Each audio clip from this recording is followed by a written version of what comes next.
부족한 사람을 한복협 원래 모임에 초청해 주시고 오늘 시대의 성탄절 어떻게 라는 제목으로 설교를 하게 해주셔서 저를 불러주신 회장님, 총무님, 임원님 모두에게 감사를 드립니다. 성탄절을 올바로 지키는 것이 아주 귀중하고 축복된 일이라고 생각합니다. 그런데 오늘 시대의 성탄절 어떻게 라는 제목이라고 보다는 성탄절을 올바로 맞이하기라는 게 더 좋은 제목 같아서 제가 성탄절을 올바로 맞이하기라는 제목으로 간단하게 말씀을 드리려고 합니다. 오늘 제가 지적해서 하고 싶은 말씀은 성자 예수님께서 구유에 탄생하신 성탄은 영광을 받으시기 위해서 탄생하셨다기보다는 십자가에 달려서 저주의 죽음을 죽으시기 위해서, 그리고 온갖 죄로 가득한 우리들을 구원하시고 축복하시기 위해서였다는 사실입니다.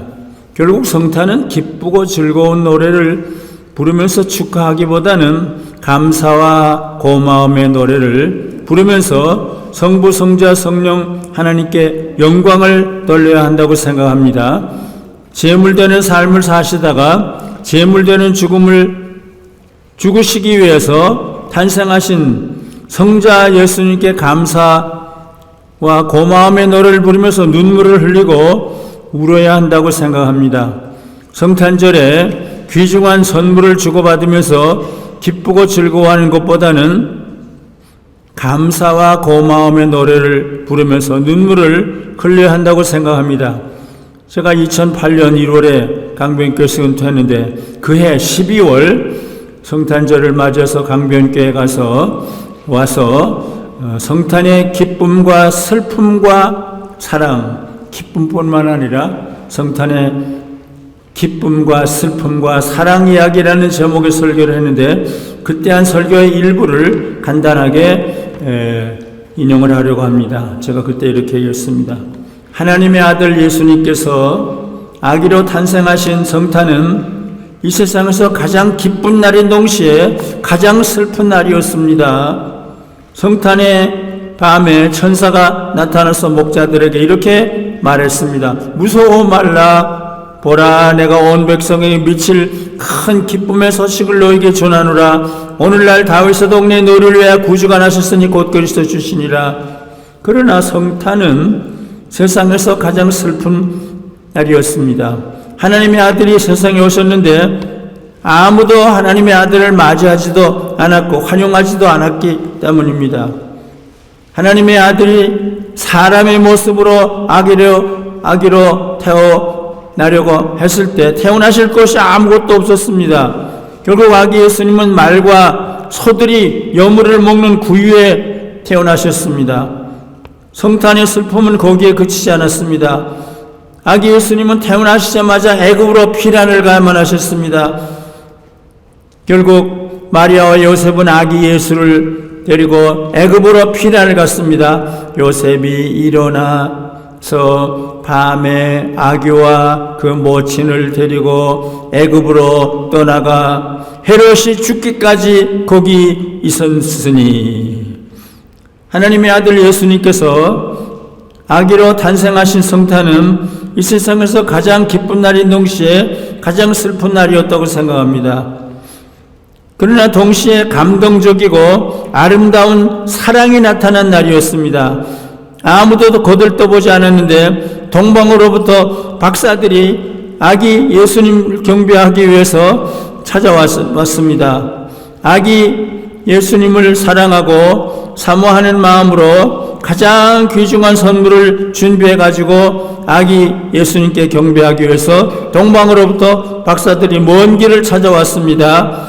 이것이 성탄의 또 플러스 기쁜 일이었다고 생각합니다. 동방에서 온 이방인 박사들은 별의 인도함을 따라서 아기 예수가 탄생하신 베들레헴 마구간으로 와서 무릎을 꿇고 황금과 유황과 모략을 성탄 선물로 드렸습니다. 성탄은 가장 기쁜 날이고 참 고마운 날인데 또 가장 슬픈 날이라고 생각하고 또 감동적인 날이라고 생각합니다. 이것이 제가 2008년 12월에 여기에 와서 한 제목인데, 그럼 이제 간단하게 또 줄여서 말씀을 드릴 텐데, 성자 예수님께서 성부 하나님의 보내심을 따라서 하늘 영광을 모두 다 내버리시고 세상에 오셔서 죄인의 모습을 지니고 사시다가 섬김의 삶을 또 사시다가 십자가에 못 박혀 죽으신 것은 너무나 놀라운 일이고 너무나 이상한 일이라고 생각합니다. 사도 바울은 이렇게 지적했습니다. 하나님은 자기 아들을 죄 있는 육신의 몸, 로마서 8장, 죄 있는, 어떻게 하나님의 아들이 성자가 죄가 있어요? 죄 있는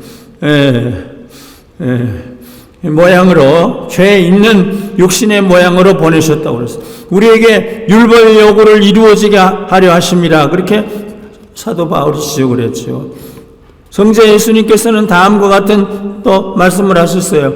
인자에 온 것은 섬김을 받으려 함이 아니라 도리어 섬기려 하고 자기 목숨을 많은 사람의 대성물로 주려 함이니라. 성자 예수님께서는 태어나실 때부터 한평생 노숙자, 저는 이걸 광야에 가서 설교하면서 여러분들과 같이 예수님은 평생 33년 노숙자로 살았습니다, 이런 설교도 했어요.